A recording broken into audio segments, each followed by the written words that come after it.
Hey guys, GOP1994, GOP here with Team Hackers 1. Um, we've had a request for, let me just look at my other monitor, Sprite and Mario color changing. That's actually pretty easy. What you want to first do is kind of get familiar with the palettes by going to 8x8 tile editor. And to see the Mario tiles, press and hold Control Shift page down, and then internal GFX data view unlocked. It said right there. So now just use the arrow keys to scroll until you find Mario, which is right here, and then click the palette up and down keys until you find the matching colors of Mario, which would be palette 0x8.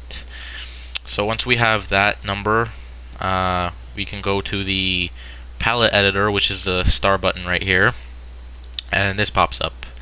And as you'll notice in the side where it says palette number right here, you'll see that it says different numbers, letters and stuff right there.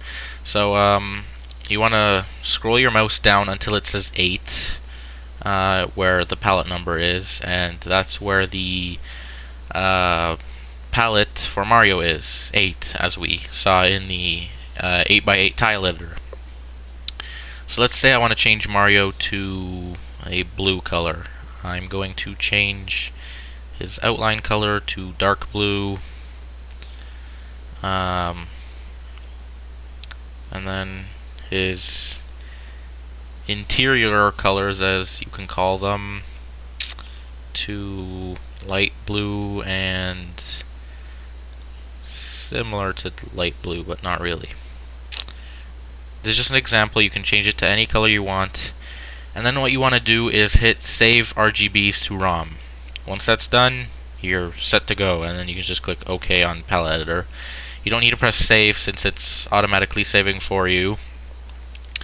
And that's basically it. You'll notice that Mario's palette has not changed here, but it will in the game. But if we go back to here, you'll see that Mario's colors are kind of messed up, like to the colors we did.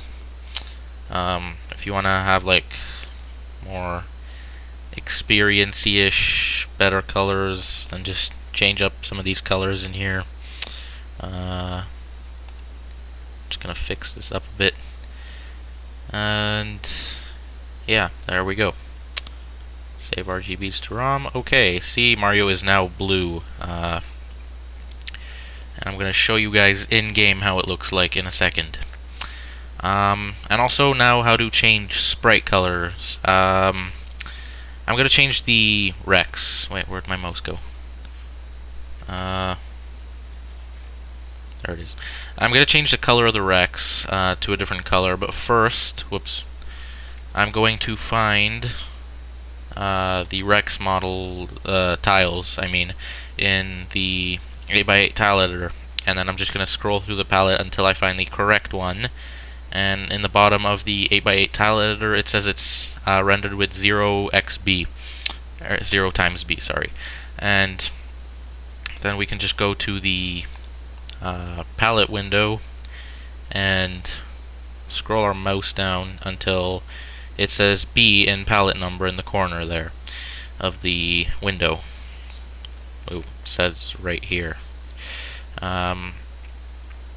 So I'm going to change it to, I don't know, let's say green. As you can see, the other colors are changing since we're replacing the palettes.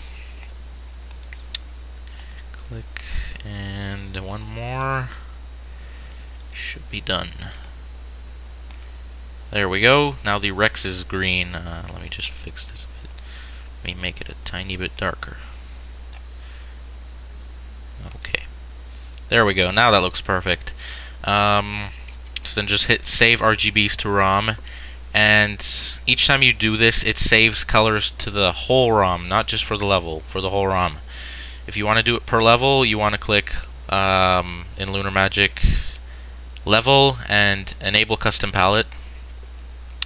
And then you can change the colors. Let's just change the Rex's body colors here to different red color type. And red. As you can see, they changed. You'll notice that the save RGB and discard RGB changes and stuff, they didn't appear because you're only doing this for this level. If you go to a different level, you'll see that the palette is not affected, that you changed when you had level enable custom palette checked. So you can click OK, and then whenever you're doing level custom palette, you want to click save, so it saves. So that's basically it, and I will show you the results in this next clip right here.